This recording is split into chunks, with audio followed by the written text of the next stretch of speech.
This episode of Lore Drop is sponsored by Kimberly Gonzalez. Thank you so much for your support, cousin. I want to go out and look for crime. Oh my gosh! And I would just like go out at night while everyone else was like actually resting and just like fight criminals or try to like get information on whatever else was going on. Awesome. Yeah. Hold on. I was gonna say, how do you forget that, Hark? Our Superman and Batman in Reinvent were both pro wrestlers at one point. Yeah. Man. I smell a new storyline.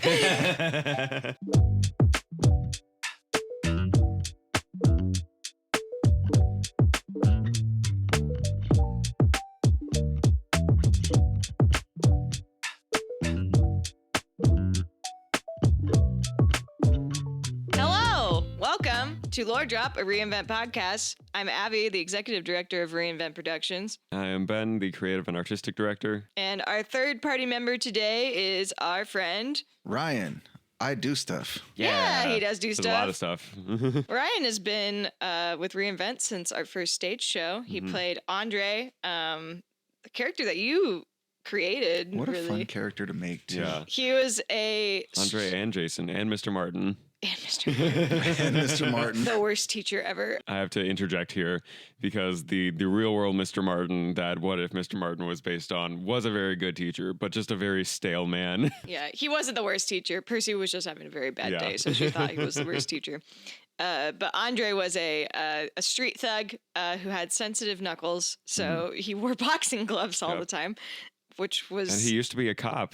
He did used to be a cop. So we had those characters for What If.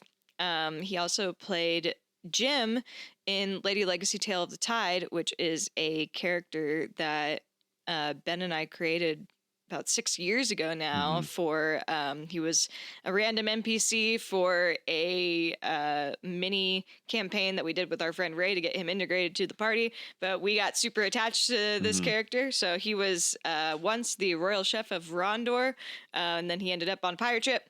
And in Lady Legacy Tale of the Tide, we did basically an origin story for how he and Aaron became friends. So that was really fun. And then he most recently played Booming Boxer in Ordinary Heroes, which is the character that we're going to talk about. This is actually the first character that we're going back in time, and we're sitting down with the rest of the actors that were in the show for Ordinary Heroes to talk about their characters compared to the Universe 17 ones, because we had so much fun recording our first 6 episodes of the podcast of talking about the characters, so we were like, we need to go back and talk about them. Ryan, you excited to hear how different Booming Boxer is compared to what you played on stage? I am. I do want to go back to Jim for a minute, though. When you sent me a drawing that you did before any of us even met, and it looked, I was like, that's me. That's freaking wild. I did. That's crazy. I did do a drawing back in 2021 of Jim, and it wasn't even a very good drawing. I think it's something I did pretty quick, but I was just drawing off of the Hero Forge, and I do remember finding that drawing again, and I was like, that is astoundingly strange. I actually used that drawing as my Jim profile picture because I have him as a D&D character now. I love that. From the session we did after that show. Oh, I love that. Man, well, now I want to redraw that. Before we get into the lore drop, we must discuss the most important part of this episode, which is what animated trio we are. And I know what it is. Mike, Sully, and Boo from Monster Dude. Okay. That's good. Yeah, no, that's really good. It's very obvious that Ryan is Boo. I am Sully. And Ben is Mike. I mean, yeah, That's all good. Perfect. Okay. I got the voice with the powers. Yeah. If you know what we look like in real life, you know who is who. Anyway. All right, Ben, tell us about Booming Boxer. All right. So we're going to start off with Universe 17 Booming Boxer, whose name is very different right off the bat. So this is one of the villains in Ordinary Heroes are probably the most different from their Universe 17 selves. And so Booming Boxer's name in Universe 17 is Bristiel Van Zilts. He is a half-elf who developed superpowers after surviving a gang fight in his childhood. And so with this, his powers as Booming Boxer, he can release explosions from his fists when he throws a punch, and the size and the power of the explosion is directly correlated to the speed and force of the punch that was thrown. Did you make Booming Boxer before you watched My Hero Academia? I did. Wow. Yeah. That's crazy. Crazy. Booming Boxer was actually a shower thought realization.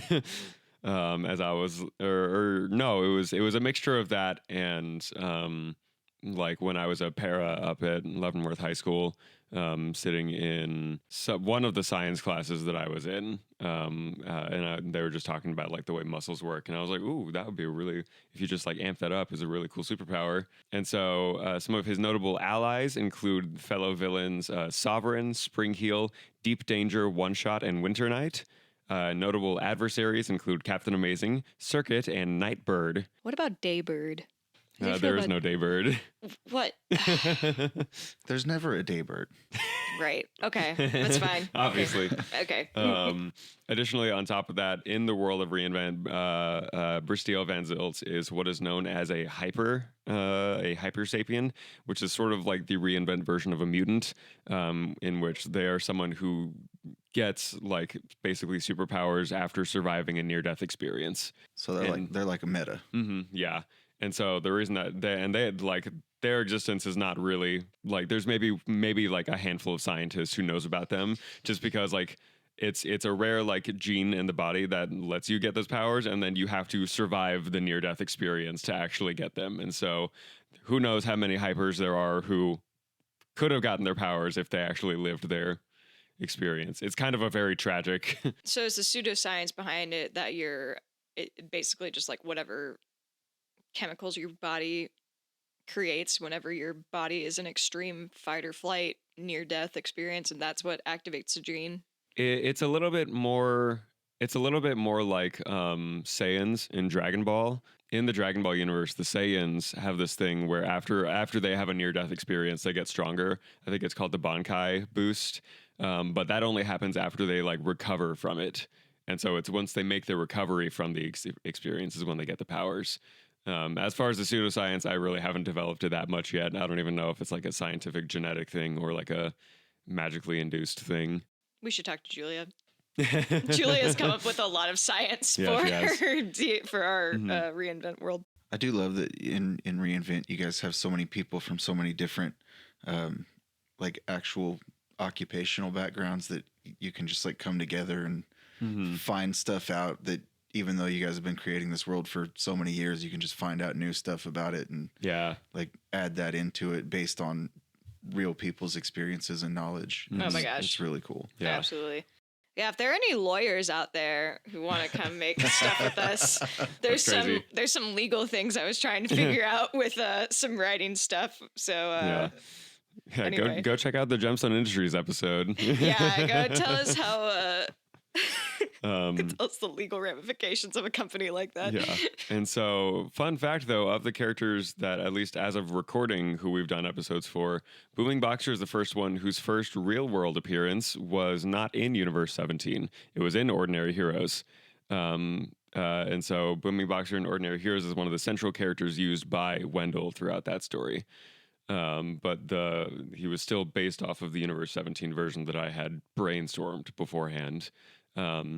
And so to go back to Universe 17, Booming Boxer as a villain there, some of his specific highlights, one are as a villain to Captain Amazing. And so in March of 2016, Booming Boxer was the first supervillain that Captain Amazing fought after gaining his superpowers. And so he was, much like in Ordinary Heroes, he was robbing a bank, but this one was in Chicago. And then he was stopped by Captain Amazing at the scene. And then later on in September of that same year, Booming Boxer was on the verge of defeating Captain Amazing when Circuit appeared and defeated Booming Boxer in order to help Captain Amazing. Yeah. And that was also the same instance where Circuit recruited Captain Amazing into the Order of Heroes. And so it's a fun little parallel there, those two instances with Booming Boxer's two Captain Amazing comic appearances in Ordinary Heroes. Instead of Circuit the second time, it's Red Notice that comes in and saves Captain Amazing instead. And then his other big appearance to a specific hero was as a villain to Nightbird in February of 2020. Booming Boxer encounters the mysterious vigilante known as Nightbird in Boston and was hospitalized after the encounter. Wait, Booming Boxer was hospitalized? Yes. Okay, Yeah. Nightbird is just Batman. Yes. If Captain Amazing is our like Superman stand-in, Nightbird is the Batman one. Batman who parks the car. That's crazy. And then I've never heard you talk about Nightbird before. it's you know the character that I'm talking about. Nightbird is a new name for the character. What's the character? It's John Squawkins. Are you kidding me? Oh my gosh. Hold on. No, this is a side tangent now. So John Squawkins is the reason that we have the free flight wrestling thing in. He is the owner of John Squawkins was the wrestler in the main event of that one shot you guys did. Yeah. Yeah. I remember that. So John So Squawkins he is later was the owner of Free Flight Wrestling. he was a character that you had made for our friend Nathan Weaver's fantasy campaign Yeah. that you brought over to reinvent. Yeah. And I you're made telling him- me he was Batman? For reference, Ryan. Self-made Batman. Yeah. For reference, the John Squawkins when I played him was a barbarian with the entertainer background. Nice. So hence Nice. wrestler. Yeah. And then at one point as a story arc in that campaign, he was like, "Oh, okay, you guys have your night stuff, whatever you do." And I was like, "Hey, I want to go out and look for crime." Oh my And I gosh! would just like go out at night while everyone else was like actually resting and just like All fight the criminals memories or are get flooding or try back. to like get information on whatever else was going That's on. awesome. Yeah. Hold on. I was gonna say, So how do our you forget Superman, that, Hark? Our Superman and Batman in Reinvent were both pro wrestlers at one point. Yeah. Man, I smell a new storyline. that's crazy. Yeah. Okay, sorry. My brain just exploded. This is not a Nightbird or Look forward Free to the flight. John Squawkins episode. that's crazy. Right. No, that's the episode we need to do for your birthday. Ooh, you know what? Okay. We'll finish that later. Great. Okay. And so the last big thing that I had as a note for Booming Boxer in Universe 17 was when he joins Manifest Destiny. So this is in June of the year 2032. Booming Boxer is recruited into a new villainous group on Earth that is known as Manifest Destiny, and he's recruited by Springheel. And this is one that this group is actually entirely comprised of hypers.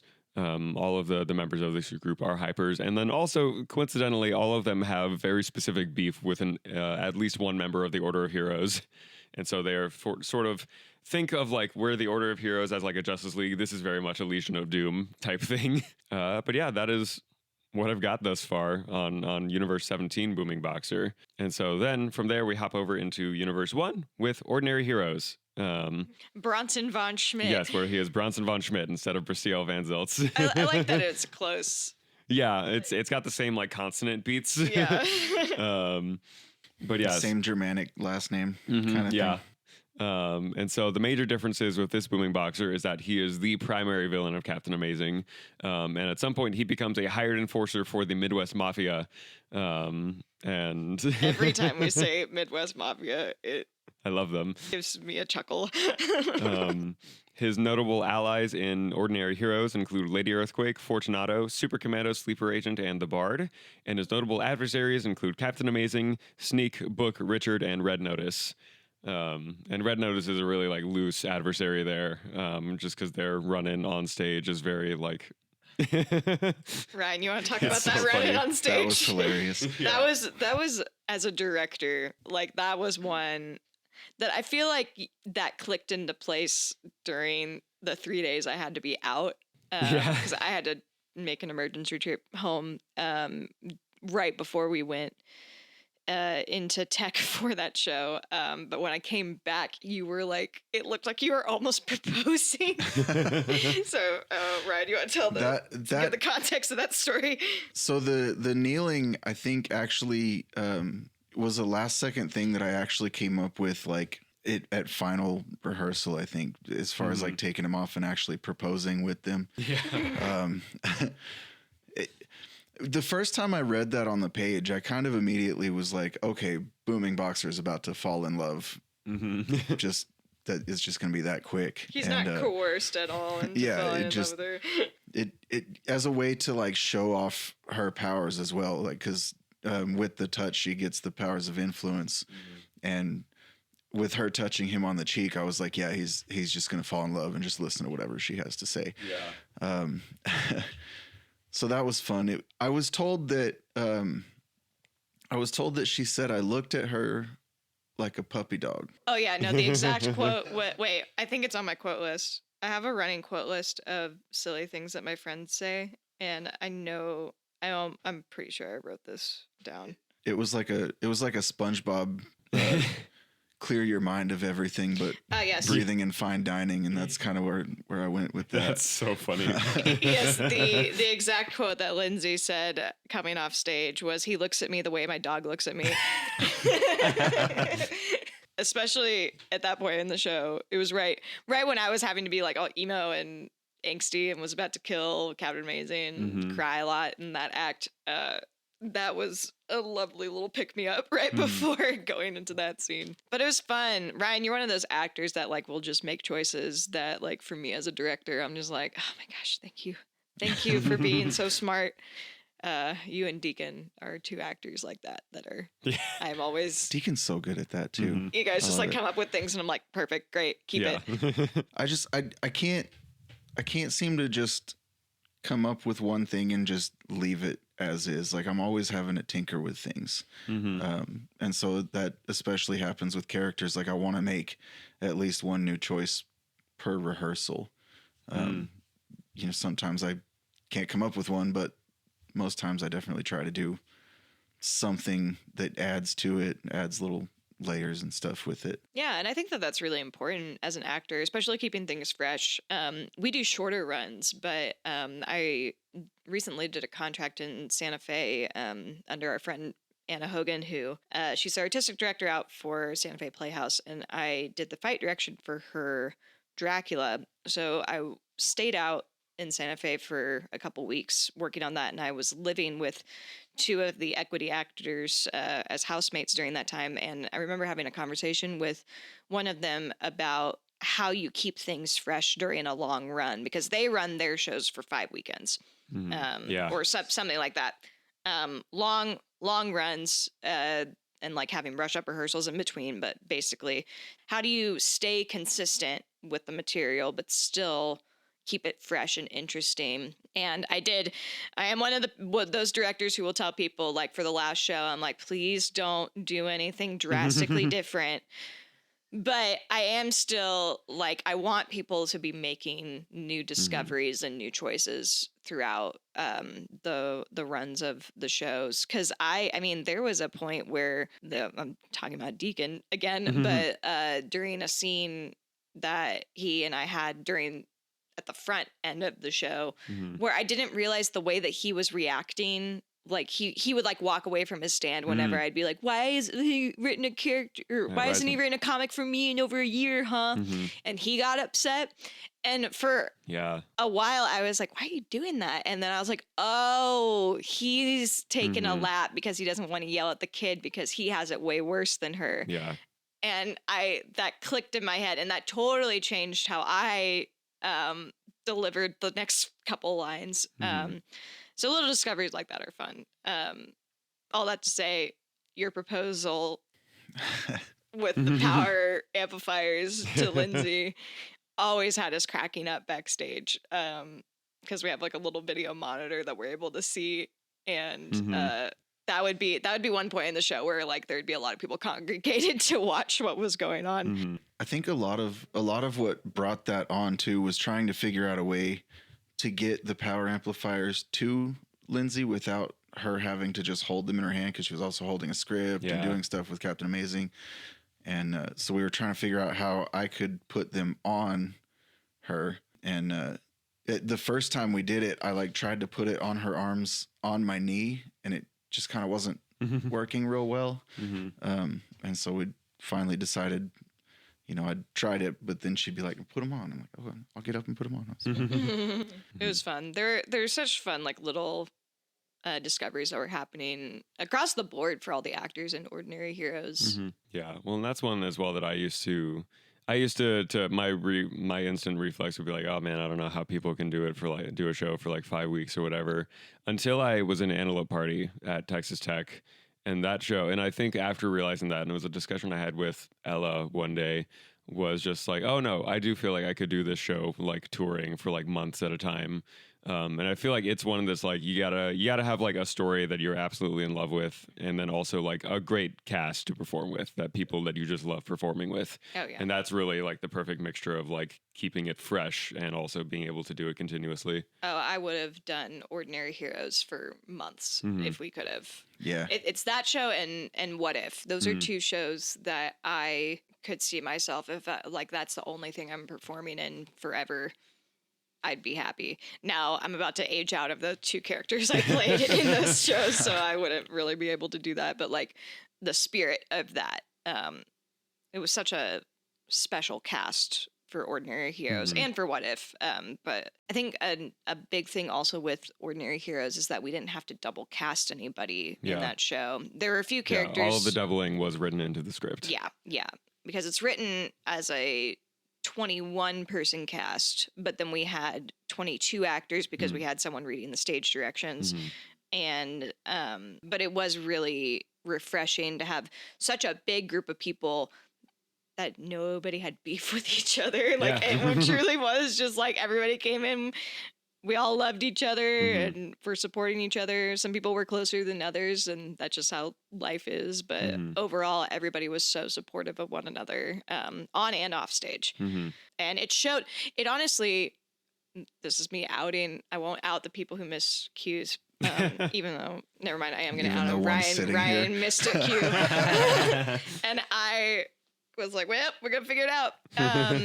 But it does show like how good of a relationship everybody had off stage, that whenever things went awry on stage, we were able to fix it, or cover or whatever. Yeah. Well, that was one, especially there was one night that, and I'll out the other one, Rod missed an entire like roundup scene that he was supposed to be in during tech. And we were there in the booth and we were just like, if we feel like someone's supposed to be on stage that isn't here, but we can't tell. And like, that's how good you guys were at covering the fact that someone was missing. Like, it wasn't until it was almost over and Mackenzie was like, Rod's not here. We were like, whoa. I think that was an actual show. No, it wasn't. It wasn't? No. Okay. No, the cue that he missed for an actual show was like grabbing a standoff during one of the transitions. Man, and he ran out there and the crowd went wild as he was taking the standoff. And it was great. I during my missed cue during the actual run of the show, I was backstage, I was talking with James, and somebody came back there and was like, where's Ryan? No, it was me. I like shouted down the hall. I was like, where's Ryan? And then ran on stage. And I start running to the stage. And as I'm getting to the curtain to run on stage, I hear Deacon say, that's adorable. And I was like, oh, thank you for covering that line.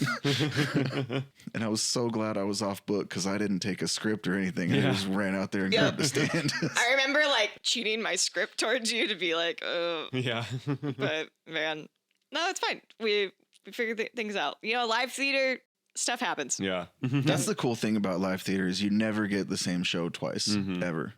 Yeah. Which is cool and infuriating. Yeah.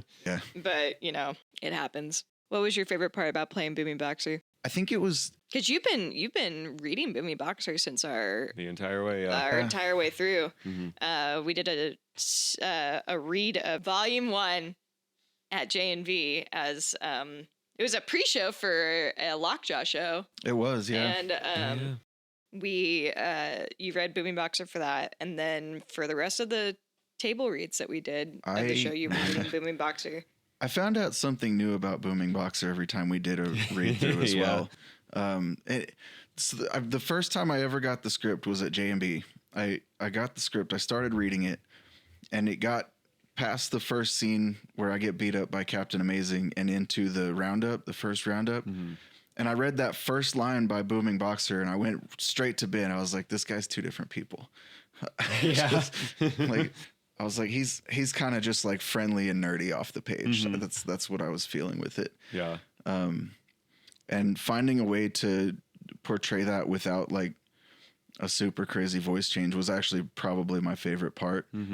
Finding ways of doing the physicality and like the facial expressions to go from villain to super nice guy in between was, I think that was probably my favorite part. That and making Hayden break every night. Oh my gosh, that was so funny. There is honestly a quite adorable picture of Hayden breaking that, like, he shouldn't be smiling in that picture. Like, I know what part of the show it is, but like, he's like grinning up at you, and I'm like, you're not supposed to be smiling right now. You're about to get beat up. It's just that little noise is just so funny every time. It was little choices like that, and those all of those choices are like, they come during Tech Week basically. And I don't know what it is. I don't know what's different about Tech Week versus the rest of the rehearsal process. But for some reason, Tech Week, all of the choices that I end up keeping in the show come with me for that week. Oh, absolutely. That's something that I've always said to in any of my stuff teaching. Like I said this when I taught theater appreciation at Tech. I say it to my high school students right now. But I'm like, you can act and do a play all day long under any circumstances you want. But and I know this is not a popular opinion, but I don't consider it theater until you have the tech there, because there is something magical that happens with technical and design elements. You know, even getting a costume, using props, and then having lights and sound. All of those bring completely different realizations to the actors as well as the technicians and designers too. Yeah, I definitely have my hippie woo-woo actor thing is that I want to get the shoes that I'm wearing for the character as soon as possible, because like that costume element in particular, I mean, literally, I mean, your feet are on the ground. That's the most grounding thing for me, to like be able to be like, okay, how is this character gonna walk and traverse the world? The two of the three shows that we've done, I've worn wrestling shoes for it. And it really does like, so there's 0 drop shoes. So there's like, and I've just the way that my feet are, like it really does make it feel like I'm almost barefoot, even though I'm not. And for those of you who know me, I would rather not have shoes on for most of the time. James one time said that shoes for me are a formality to get from point A to point B, which is very true. If you ever come up and see me during the day at H2C2 while I'm working, chances are I have no shoes on. But it also is just like a testament to how important all of the design elements are, because like, yes, you could have theater and just do actors and whatever, but all of us coming together as one body to be like, hey, I have this creative element that I'm adding to the story, and I have this creative element, like the sounds and lights for Ordinary Heroes made it what I wanted it to be, and what made it be the elevated stage reading that I wanted it to be, because like, it's a wonderful, engaging story that like when we were reading it around our giant table for the first time, like, yeah, it was great, but it is a 3-hour show that like at some point, I mean, my ADHD little self would not have been able to sit through just music stands for 3 hours. But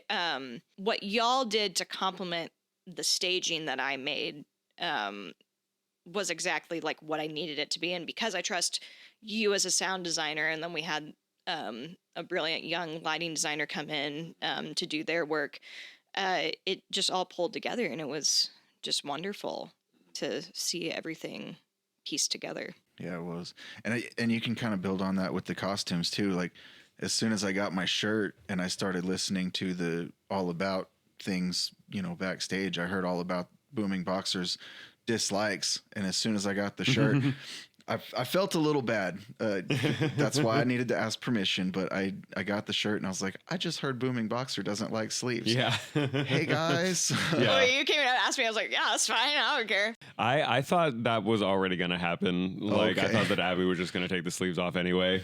So I was like, yeah. Well, so one of our, I work with Youth Artists Guild Lubbock, which is a children's theater that's housed in Hollingsworth Hall Cultural Center. And one of my students' parents that they made our shirts for us. Well, Ben and I made the logos. But they were the ones who printed them for us. And Tea Republic in Lubbock, or you can order online from them. Their shirts are super soft and wonderful, and they do a great turnaround time for them. So if you need t-shirts, get from them. They are super soft. I love them. But they About to start getting my characters printed on shirts. Nice. yeah, no kidding. It's like, but even though, like, I mean, our main costume element for this were just t-shirts, and it still just made a world of difference because like all of us had a shirt, Yeah. except for Wendell. But like, even then, like he had, we had Sam wearing all of the shirts that Sam wore were your shirts. Yeah. But he had a Superman shirt, a Spider-Man shirt, wore your gray Punisher jacket, and then also had your yellow flannel. Yeah. But it still just all just works so well. Even though our Hayden was wearing blue jeans. That's Yeah. Captain Amazing. But Yep. it still worked Yeah. because like he had a t-shirt and the cape, and we were like, that's all we need. Mm-hmm. Some people like had like a few more elements, like Liz's Dark Fog. She added she I like the sleeves. she had the sleeves that she wore for Flot, Mhm. and had like gloves and stuff. And I had what I call my fight director flannel. Yeah. And I Yeah. wore that, and then switched to a striped shirt, long sleeve shirt for volume 2. Yeah. Yeah. Deacon had And the hat and the duster. Yes, and that duster was a paid actor itself. Yeah. The shorts and the gloves were kind of how I did, and that was another thing too. I wanted to show because like how we were doing with the stage reading, with like we're all gonna stand there with music stands first, and then kind of move into it as as Wendell's writing gets more and more sophisticated. I kind of wanted to show that with Booming Boxer as well. So, I'd start out with my Andre boxing gloves, and then borrowed some UFC gloves and just kind of ended up being bare fist. But like, Yeah. that was something I wanted to show with the character as well as with how we were doing the stage reading. Yeah, I remember us talking about that because my logic behind us using that was like, well, when you're first drawing, hands are hard to draw.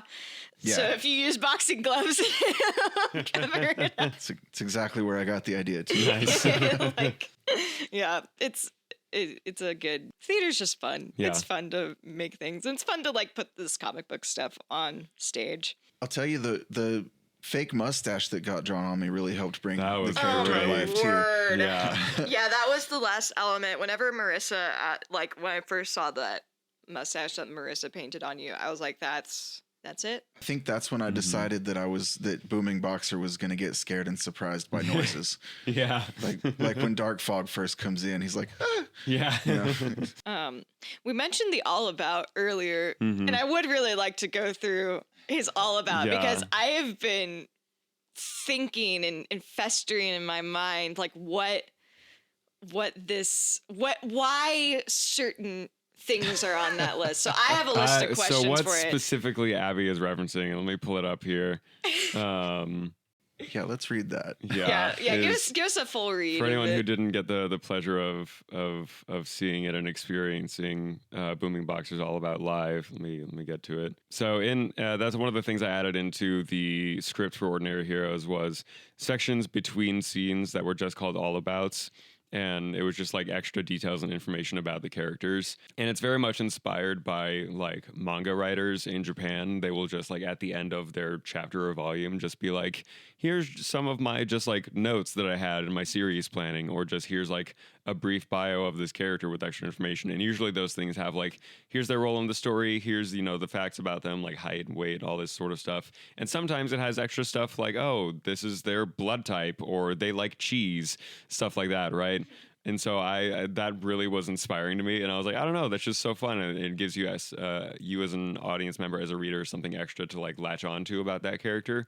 And so I was like, that'll be a fun thing to throw in here, actually. And so Booming Boxers, these All Abouts have like their real name, their powers, weaknesses, likes, dislikes, and hobbies. And for Booming Boxer, his No, just give us the full read. Give us Okay. Give us how Rebecca read it. All About Booming Boxer. Real name, Bronson Van Schmidt. Powers, Booming Boxer can create explosions from his fist when he throws a punch. Weakness, Booming Boxer has low stamina because of the toll his power takes on his muscles. Likes, combat sports, gambling, and Taylor Swift. dislikes, sleeves, video games, and the U.S. Postal Service. Hobbies, fishing, and planning elaborate bank robberies. And Okay, this so was I have a plethora of questions. this was the one all about, like, all of them had pretty good reactions, more or less each night. This is the one that really got the audience every single time. Well, and it was- because of, it's like likes combat sports gambling. It's like, okay, cool. Yeah, he's a boxer and he robs banks, right? That makes sense. And Taylor Swift. And everyone's like, wait, what?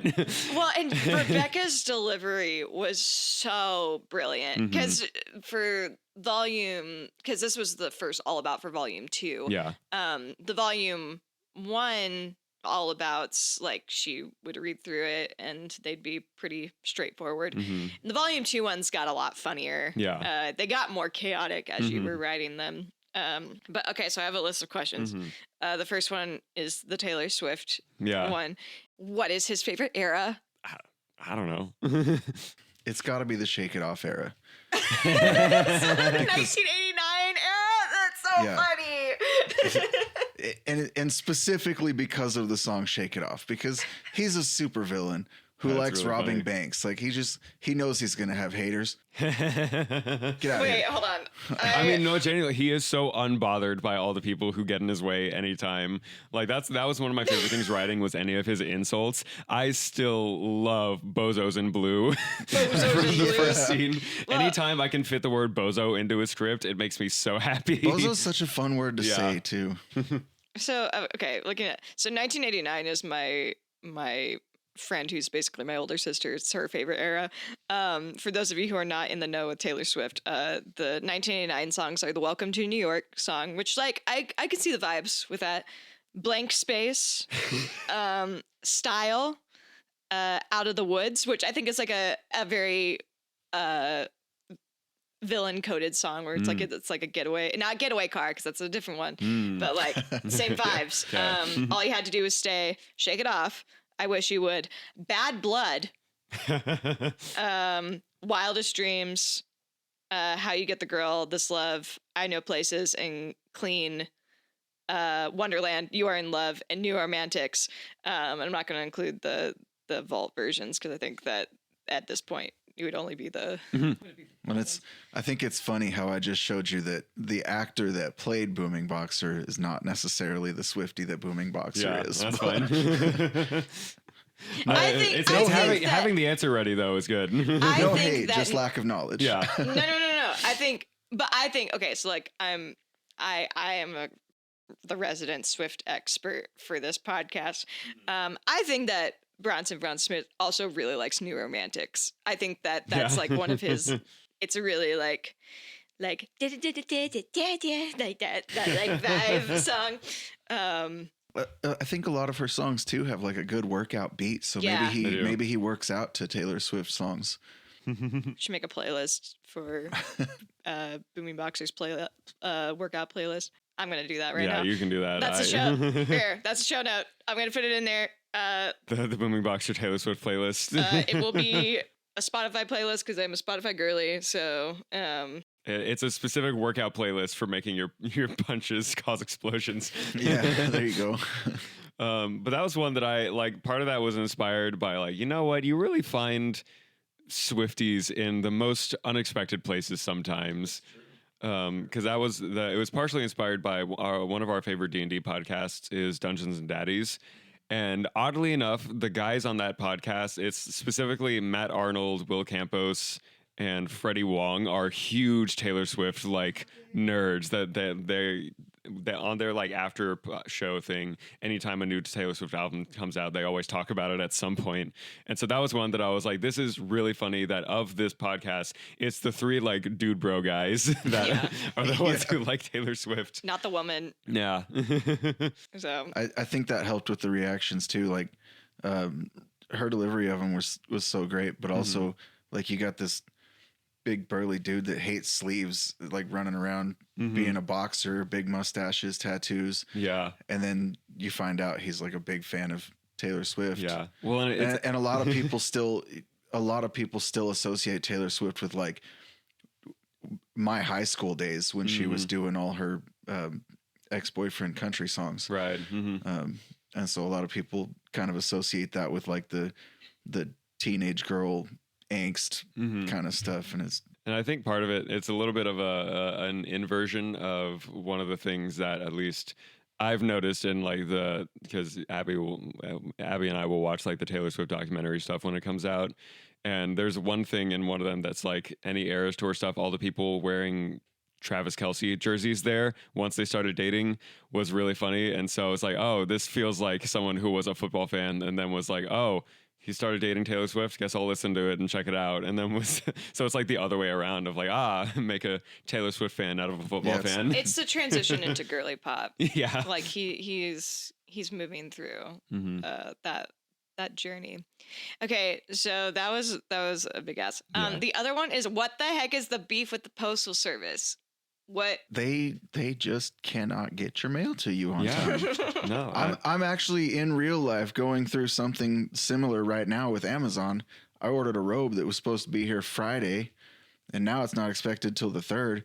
And it's like the USPS just, they're so bad at it. And I've experienced this again myself with shoes that I've ordered. You know, I'm getting them 2 weeks after I ordered them because you have to be at your house in some parts of it, and you have to sign for it, and if you don't sign for it, they'll give you a little piece of paper that says come pick it up over here. It's like, what was the point of ordering it? Yeah, no, I feel like that's the thing that's like the most relatable about Booming Boxer is hating the Postal Service.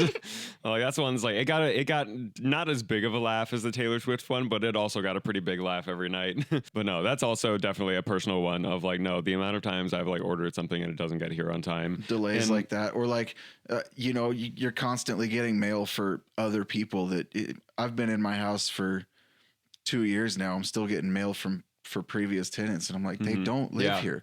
I've written that on every single letter. You've taken it back. How am I still getting these? Yeah. No, exactly. This is the first year in this house that we haven't gotten some sort of tax form for the previous tenant of this house. Yeah. And I'm like, they need this, not us. I've had to send back jury summonses. That's crazy. So some poor bloke probably went to jail. Yeah, that's I've only been called for jury duty one time, and it was like a couple years ago. And you know, we live in Lubbock, Texas, but it wasn't in Lubbock, Texas where I was called for jury duty. It was Leavenworth, Kansas. Oh. And so I had to call them and be like, hey, I don't live there. Do you still want me to show up? And the lady was just like, no. I was like, cool, thanks. That's the thing. I'm like, I don't know why people complain about jury duty summons. It's so easy to get out of jury duty, but also like I don't know. I feel like I'd be like fine with being paid to just take a day off. And well, I used to say that. I don't actually think I'd be fine with that now as a teacher. I get mad. You would lose your mind. I get mad when my district asks me to take a half day for PD to go observe another teacher, because I'm like, no, that's half a day that I could be with my students. Why am I doing this? All of my jury duties have been canceled, luckily, before I ever had to go in and do anything. So. Yeah. You say that, and I swear we're gonna both get a jury duty summons now that you put that out into the world. Well. They're gonna listen. Oh well. I can't be that bad, right? I know. Yeah. Right. Well, this has been a very interesting discussion on characters and Taylor Swift and theater and jury duty. Before we wrap up this episode, Ryan, do you have anything you want to shout out? Any projects or groups you're part of? Yeah, Lockjaw is happening. We're a comedy improv group. We started a little over a year ago. I think maybe almost 2 years ago at this point. Something like that. Yeah, it's been a while. We've been doing it a little while. Come and see us. We're also at H2C2 for most of our shows. It's no scripts. Just come in, ready to laugh. They laugh. And they're quite funny. It's so fun. I like you guys, and this is no like shade on anyone, but like you guys have my favorite like array of games that I'm like, I always know at least 5 of the games that are gonna happen, and then the rest are always such a delight to be like, ooh, okay, I don't know this one yet. Yeah, we're constantly trying to add new games and basically, I just like making people laugh. That's kind of how it's what I bring into all my characters. It's what I bring into Lockjaw, and everybody else in Lockjaw is also super duper funny. Yes. Sometimes I feel like the least funny person in the group, but you know, that's just how it goes. You know what? At least you keep your clothes on during the show. Go see the show to find out who doesn't. It's Oh, dang it. So You're going to bleep that out. No! Yes, They must bleep it out. know. It's the robot. The robot does it. Then they can come to the show. Their next show is March 27th. That's a Friday. It'll be at 7 p.m. Come hang out at H2C2. We'll have a link to tickets there. But yeah, Hollingsworth Hall Cultural Center, 4228 Boston. Come laugh with us. It isn't a strip mall. If you drive into a parking lot and you're like, I don't know if this is the right place, it's probably the right place.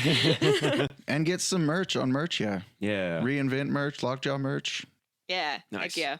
Our next couple weeks of episodes, we're going to be talking with the rest of the cast members for the Ordinary Heroes characters, doing the compare and contrast of Universe 17 and Universe 1. So be on the lookout for that. And we're just really excited for you to continue to get to know these characters.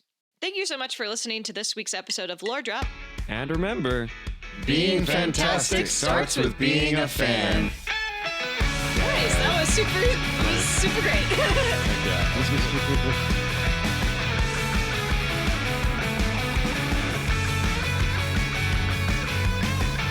Reinvent Productions is proudly sponsored by 5 Points Corporation Lubbock and Savannah Rashida Photography, as well as our other wonderful community patrons. Our home base in Lubbock is Hollingsworth Hall Cultural Center at 4228 Boston Avenue. For more information on how to support our 501c3 organization, you can check out our website at www.reinvent-productions.com. To directly support our upcoming audio drama, you can become a Lore Drop sponsor. For just $10, you can sponsor an episode of this podcast. All donations will go towards support for our upcoming production of Children of Destiny Cataclysm Season 1, which will begin releasing episodes June 22nd, 2026. Funds will go towards paying our wonderful voice actors and creative staff for their fantastic talent and time. We have over 30 artists globally working on this production, and we can't wait for you to hear it this summer. You can donate at givebutter.com/Lore Drop sponsor. You can also find us on Instagram and TikTok at reinvent.productions, as well as on Facebook and Twitch, where we stream gaming and a look behind the scenes on how we create our new works. Be sure to follow us to stay in the loop about upcoming productions, auditions, and more. Thank you so much for listening, and we'll catch you in the next episode of Lore Drop.